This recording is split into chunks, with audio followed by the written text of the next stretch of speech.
Welcome to episode 8 of SciTech Long Island. Today's show will feature high school students that have earned some of the most prestigious science awards in the United States. If you have an interest in participating in local or national science competitions, then stay tuned. This show is for you.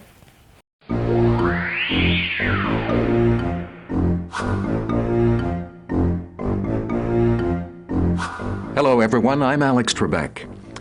You know, whether exploring space or solving challenges here on Earth, NASA knows that we all have to work together.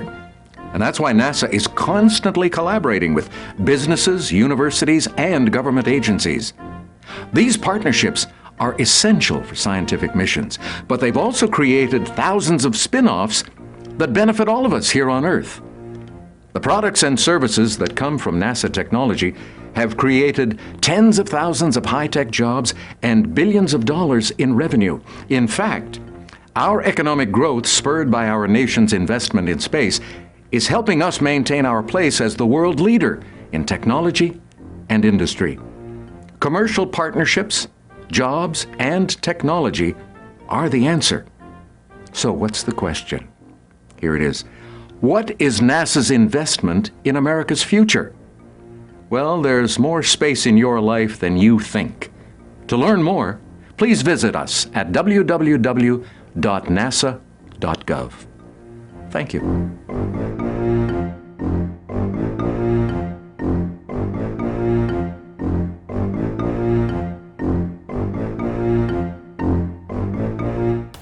Welcome back.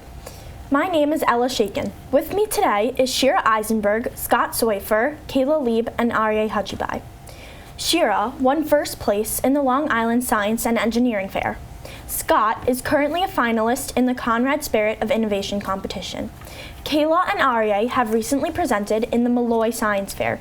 Kayla has been selected to intern at the University of Massachusetts doing breast cancer prevention research.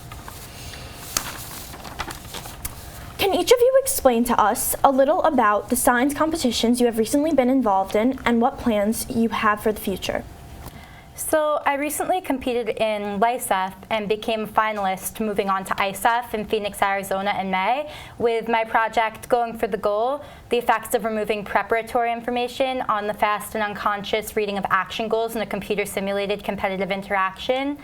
Essentially, at the Harvard Vision Sciences Laboratory where I researched, there had been an ongoing study on the effects of removing the early action cues, for instance, the twitch of a wrist or movement of a finger before moving a hand in an interaction between two people. And this has been researched before in sports psychology and military psychology, all the way to interactions like American Sign Language and handwriting even. But it had never been researched in anything other than in interactions between two humans organically. What my study did is it brought this to the technological age and expanded it to interactions over the human-to-machine interface. And what I found is that the same preparatory cues and perception patterns that dictate our reaction times and interactions between two human beings are still present in our interactions with technology. And this is important for informing new base models for artificially intelligent machines, as well as in designing new intuitive user interfaces for our interactions with technology in general. Thank you, Shira. Aryeh? Well, Kayla and I are both sophomores at the North Shore Hebrew Academy High School, and together we had the chance to do hands-on research in our school's laboratory on the study of planaria and planaria training, whether or not learned behaviors are stored electrochemically in the brain. Kayla and I last week had the chance to partake in the Malloy Science Fair, and next month we're going to compete in the Long Island Science Congress. Kayla? Although we did not get the results that we had wanted, we believe that with more research this month we will be able to get our desired goals for next month for Long Island Science Congress. I will also be going to University of Massachusetts during the summer to partake in breast cancer research, prevention, and environmental factors. So I'm excited for research there also. Great. Scott? So I invented a vehicular heat stroke prevention system, and that prevents children dying in hot cars when they're left unattended. And I presented at work at LISEF, and I'm currently a finalist in the International Conrad Spirit of Innovation Challenge. I'll be attending the Long Island Science Congress next month as well. And it's great. So Shira, we have your board here today. Can you explain it to us? Okay. Essentially, what I explained over here in the abstract and introduction is what I was talking to you about earlier, that it has been scientifically suggested that in naturalistic interactions in person between two humans, for instance, handshakes, how do we know where to meet each other's hands at a random, undiscussed point in space, almost instantaneously without calculating some complex physics equation in our mind beforehand? Well, currently studies show that we're able to do this because our brain in real time uses the stored biomechanical information it has from our past experiences and our past movements and uses this to analyze the early motions of another person with whom we're interacting and predict that person's motive or intent in action. And this has been studied, like I had said, in sports psychology, military psychology, all the way to American Sign Language, handwriting, even weightlifting and soccer, et cetera, et cetera. But it had never before been studied in anything other than interactions in a natural paradigm between two humans. What my study did is it brought it to a more technological age, in a day and age where so much of our conversation takes place with the aid of technology, texting, video chats, everything really. And what my project found is that in interactions between human and machine, the same preparatory information is critical to reaction time, and the same perception patterns are present and dictate movement in these interactions. And how I tested this is at the Harvard Vision Sciences Laboratory. They had been doing an ongoing study in a simplified and condensed naturalistic reaching task in which a lab member would reach for a target on either right or left of a plexiglass screen, and the participant would try to race the lab member to that target and match their reaction time. And they had studied this using finger sensors, which reported to a computer and then was analyzed with MATLAB. But what my study proposed is that if this same motion game was transferred to a computational paradigm, which I programmed on MATLAB and using the Psych Toolbox extension, this same pattern would be present. Essentially what I did is I took their experimental code and created counterparts for each element of it. And what I resulted with is I had a computer paradigm in which a humanoid attacker would be reaching for either a left or right target on a screen, and participants would, using either a mouse or a trackpad to prevent device bias, try to follow that on either side. And essentially I confirmed the results that I initially anticipated. That's amazing, wow. So, Kayla, how did you become interested in the program that you're doing at the University of Massachusetts over the summer? Well, I've always had an interest in medicine. I know that's what I want to do when I get older. And so I was looking, this is my summer before junior year, which is for a lot of people the summer that you want to start doing, you start SAT work and you start working towards college. And I was thinking that I really wanted to do an internship somewhere. So I looked at hospitals, and thanks to Mr. Suchman, the science research coordinator at our school, North Shore Hebrew Academy High School, I got in touch with the woman running the program, and I thought it looked really great. You go study in a lab at University of Massachusetts, studying environmental factors and prevention of breast cancer, and it just looked so interesting, and I would really love to be a part of that. So I'm really excited for that. That's great. So Arya, I hear that this was your first major science competition that you've gotten involved with. How did you prepare for this? How did you initially show interest in this? Yeah, so for Kayla and I, this was actually both of our first science competitions, our first major science competition that we've partook in our high school career. For months, Kayla and I have been working hands-on with the planaria.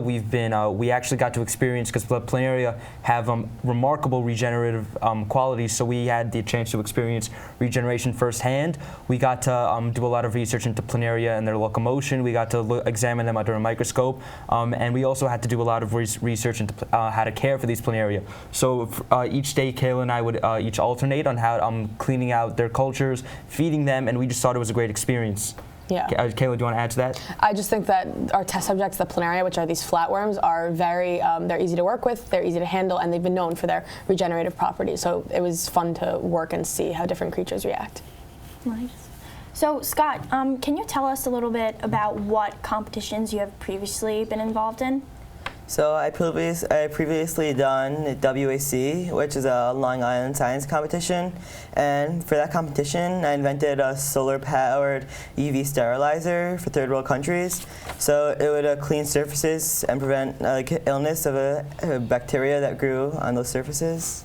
And that's great. So Shira, what have you previously been involved in aside from what you have done more recently? Okay, so my interest in research really started freshman year when I got involved in the Toshiba Explore Vision competition, and that was a team project. I didn't end up winning anything that year, but I definitely was invigorated in my interest in research in general. Sophomore year, I continued with DuPont, and then junior year, I started my own bench research project for WAC and Long Island Science Congress, and I ended up winning high honors at a Long Island Science Congress and winning second place at the WAC Invitational competition last year.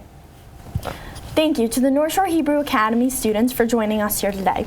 We will be right back with Kimberly Tay and Christine Yu from Manhasset High School. They are the national winners of the $100,000 team award at Seimens Science competition. So now it's time to announce that our $100,000 team winners for the 2015 Seimens competition in math, science, and technology are Kimberly Tay and Christine Yu from Manhasset High School in Manhasset, New York. Kimberly and Christine, would you please come to the podium and say a few words?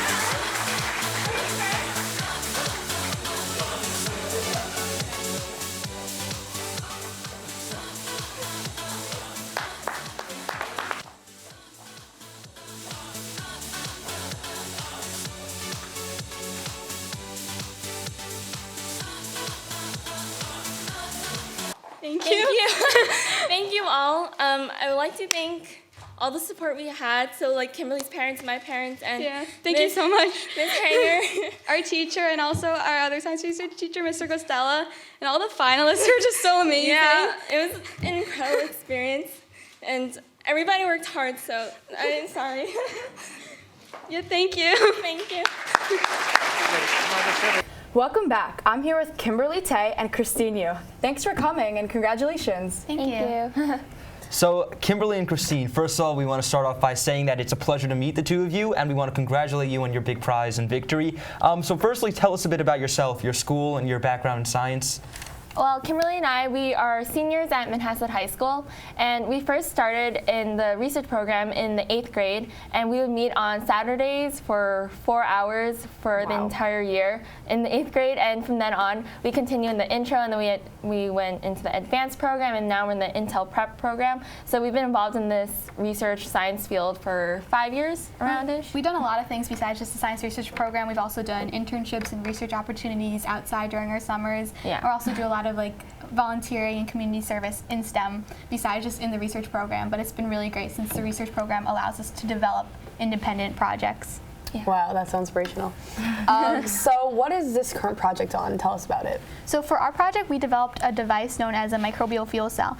And what happens is our device can help clean up oil spills, but at the same time produce energy. And we like to call it mud power because of this. And what happens is in an oil spill, there's naturally occurring oil-eating bacteria in the sediment regions where oil can sink, and they break down the oil, but the process is very slow. So our project, we wanted to look at speeding up this natural degradation process, and we use the microbial fuel cell, or MFC, and at the same time it produces, as the bacteria break down the organic matter, they release electrons, and our device collects that to produce energy and speed up the degradation process. And we use a loofah sponge, naturally occurring loofah sponge. They're grown all over the world, and it's really common in Asian cuisine. And we use that as an inspiration, as a cheaper alternative to commercially used materials. And we found that our loofah sponge anode was 26 times more cost-effective and produced 3 times greater power output than commercially used materials for these devices. Wow. That was really cool. Wow. So how exactly did you guys get the idea for this project? So I've been actually working with microbial fuel cells for over 3 years since my freshman year. Hanger, but in 10th grade I worked at the National Oceanic Atmospheric Administration, or NOAA, and I looked at oceanic research. And my research specifically focused on pollution, and I saw that in shoreline regions, the ocean pollution from incidents like the BP oil spill, the methods to clean it up, it's very costly and invasive. So I wanted to look at a more eco-friendly and potentially profitable method of cleaning it up. And I thought microbial fuel cells, they have this application towards wastewater treatment. I wanted to look at it towards cleaning up oil spills and also generating electricity at a profit. Yeah. And I worked in the SUNY Old Westbury lab for a couple of years, and I worked with environmental pollutants and the biological effects the environmental pollutants has. So I had some background in this field. So we merged ideas and we continued with our project, and yeah. Wow. So where did you complete your research for this study? Yeah. In school, outside of school? We did all our research in Manhasset High School Research Lab, but we had a lot of help from our science research teachers. They kind of guided us towards the right directions, and they made sure we were taking the right safety precautions. We worked with Peter Guastella and Ms. Allison Hanger, but they kind of helped us develop our independent idea. We did a lot of this was independent. They gave us this freedom to develop our project and find the ideas, but along the way they made sure that we were on the right track and having the safety procedures. Yeah. Wow. Okay, so who helped you with the research and with the competition process? So so we did this kind of our science research teachers again, Ms. Hanger and Mr. Peter Guastella. They kind of helped us along throughout the process, making sure we were on the right track, and they helped kind of inspire us to do the competition. Initially, we weren't even going to apply to the Seimens competition because we were gonna do something independent. But then Ms. Hanger, she gave us the idea of submitting this project, and Look good thing how you it did. turned out. Wow. It's amazing. So what was your motivation for this project? What compelled you to finish it? Like, where did your inspiration come from? Where did you find the passion for this specific subject? I think our passion initially came from what we were saying. We were both I was working at NOAA, and Christine I was working at SUNY Old Westbury with environmental pollutants. So plus we were both in the research program for a really long time, and we both really liked the idea that we're like female engineers. So we tried to like continue with that. Yeah. I think part of our inspiration too was with the BP oil spill too, to help clean it up, not just in the surface but in shoreline regions, which could really affect marine habitats and in the shoreline areas. And I think we were also kind of inspired in a sense looking at sustainable energy by Hurricane Sandy, because it kind of just showed us how dependent we are on fossil fuels, and we wanted to look at a renewable energy source that's also very sustainable for the future. Mm-hmm. So what was being at this competition? Which competition was this? This was a Seimens competition for math, science, and technology.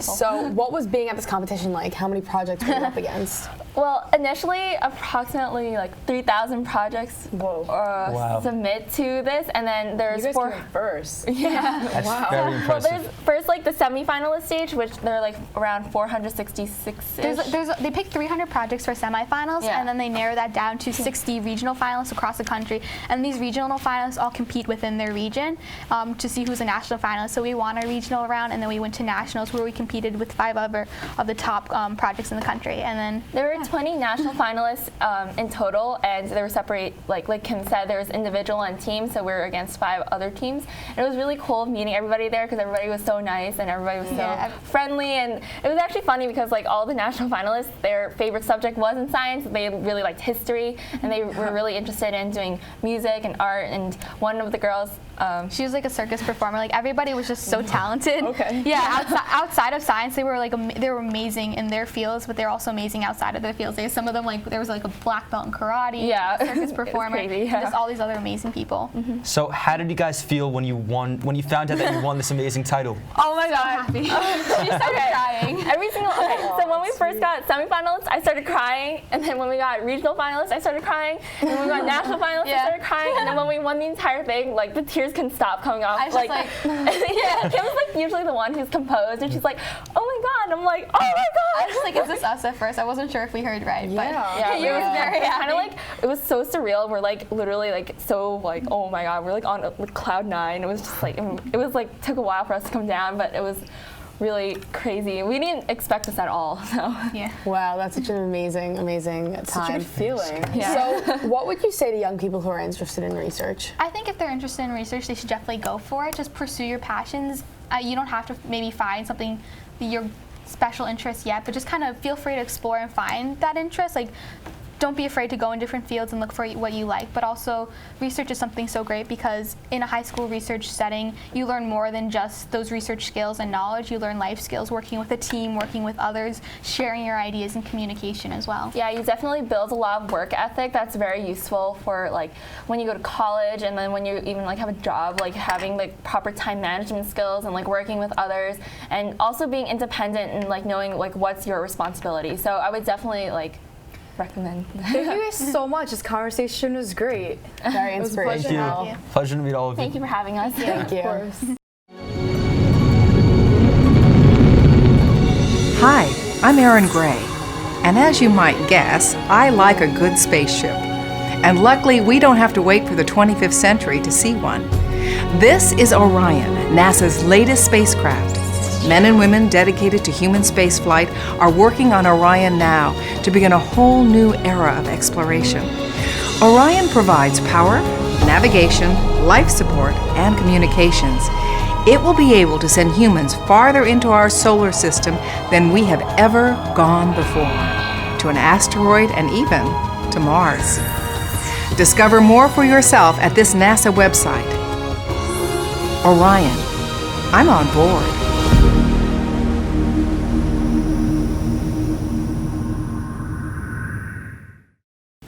Welcome back to SciTech Long Island. My name is Scott Sandor. This last segment is all about tips and suggestions for kids interested in science research. Here we have Shira, Christine, and Kimberly here with us today. So Kimberly, how important is the presentation and the board? So I would say that's very important, the presentation and the board. I mean, it kind of shows how excited you are about your research, and it also communicates your work to the public or to your judge as well. So it's a good factor that you want to make sure it's easy to understand, but also, and you also want to show your knowledge too when you present. There has to be a balance, I think, between your presentation and your board as well. So how do you practice for your presentation? A lot. I practice a lot. We would go to each other's houses a lot and make sure we practice, and like we kind of have a script ready, and we kind of have like, oh, an 8-minute script ready, or 5-minute, or like a 1-minute script. And I think it's just like, for our team, I think we both worked individually. You know, it's much more different with the team, so you kind of have to work out the dynamic. But we kind of just like, yeah, we had to practice and kind of make sure, like, kind of coordinate with each other and presenting a lot too. yeah. So talking about a team, is more expected as a team, and what's the difference between working as a team as opposed to working as an individual for a project? Well, working in a team, you definitely have, I would say you have even more responsibility because you kind of have another person to, you're kind of working with another person, so you don't want to let the other person down. Whereas if you're working individually, if you make a mistake, it's on you. But if you make a mistake in a team, then you feel the responsibility, oh, I let this person down. But it's definitely something like you can work out, and you can, you build a lot of team You work build a lot of abilities. teammanship. Yeah. Like, you work together, but like, yeah, what you said, it's like a lot more work because you have to coordinate, but it's also a lot more fun too because you do have like that partner there. Sometimes you could like rely on each other, but then you also have to take a lot of responsibility, working out, balancing things as a team. But And we kind of work at like, we're kind of each other's support system too, which is really nice. So if something doesn't work out the way we want it, then we can depend on each other and say, it's okay, and then we kind of build each other up, and yeah. That's great, yeah. So how difficult is the application process? For which one? Why don't you start? Okay, so for LISEF, I say it's more paperwork than applying for college. Okay.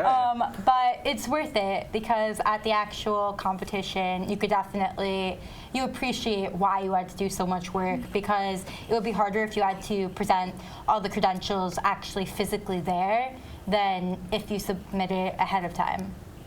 Okay. you definitely with the paperwork, they want to make sure that you did the work. They want to know that you're safe and following all the procedures. Yeah. So it is a lot of work trying to be careful going over all the paperwork and like the registration processes. So it is a lot of work, and you do have to be very careful. Yeah. Okay. So my other question is, were you pushed by your parents to do this, or were you very self-motivated in this process? Funny story.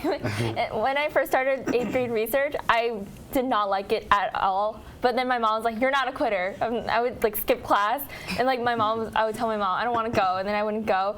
And then I was just like, "Just finish out this year, and if you really don't like it, then don't do it in 9th grade." So then when I started going back to class, I started actually doing work, and I started really performing my research. And I realized I really like this, and it's not something for everybody to like get like instantly when they start, but once you like get into like the flow of things, you definitely appreciate it a lot more. So yeah.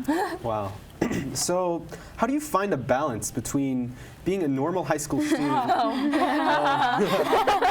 and competing as a heavily involved STEM and research student? You just don't sleep. No. How many hours of sleep do you get? I mean, no, so my friends sometimes joke with me. Yes, they have friends. You have time for a social life as well.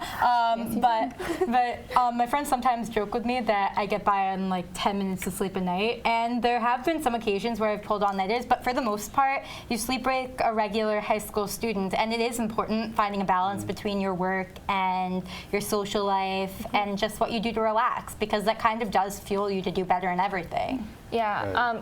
Well, I know Kimberly's. She really likes art, and I'm really into music. So we still always find time to like for Kim to like do her awesome paintings, and like I play the flute, and like it's a good way to like. So downtime is available. Yeah, I think even at the Seimens competition, like what we saw, like the people were just so brilliant in science, but they have all these other talents, like. There were circus performers, taekwondo, people like were great musicians, and it's just that you kind of do find that balance. And I think when people find a lot of the kids who made it to those competitions, they're so passionate about it. They don't really see it so much as like a tedious work. It's something that they really enjoy, so it kind of just flows and eventually balances out. To some degree, it's more common for people to have something else going on in their life aside from research too, because if you already have something that you're channeling all that passion into, it's not difficult to translate that amount of passion and that amount of work into something else that you enjoy. Interesting. So have you come across kids who are only doing this to embellish their transcripts? I mean, a lot of kids going into the research program, at least in Manhasset High School, they kind of do it without realizing like how much work is involved. So usually the kids who are just doing it to embellish their transcripts, they kind of get weeded out as the years go on because they realize they're not willing to put in the work that's involved. So it's kind of like natural selection in a way. Yeah, if you're really passionate about something, it'll show through, and then you know who's maybe just doing it to kind of pad their resume a little. Even in the competitions themselves, like at the lower level rounds, the people who are more passionate about it are the ones who are going to be moving forward, whereas the people who just say, "This is my project, I did this, are the ones who aren't really going to communicate what they did to the judges, and the judges aren't going to appreciate it as much, really. So can each of you briefly describe where do you think each of you will be in 10 years? Well, my favorite subject is chemistry. I absolutely love chemistry. That's your life. That's my life. But yeah, I definitely see myself being a chemical engineer in the future, maybe, or even possibly being a chemistry professor, because I teach, actually, for a community service thing, I teach kids English, so that kind of got me involved in teaching and tutoring, so that's something I can see myself doing. And I really love engineering. Besides, like what Christine said, I do a lot of art, so I kind of like mixing creativity with STEM. So I think I really love innovations and doing innovations in the future. So I hope someday to kind of do those innovations and kind of invent sustainable solutions to help our planet, hopefully. So, also kind of the basis of my project, I like computer science, engineering, and the human mind. So in the future, I kind of really want to get into neuromorphic engineering and artificial intelligence programming. So it's kind of designing and developing technologies and computer systems based off of the functions of the human mind. So like artificial intelligence, machine learning type stuff. It really interests me. So my last question is there anything you'd like to say to the kids watching? I mean, if you're interested in STEM and research, definitely just go for it.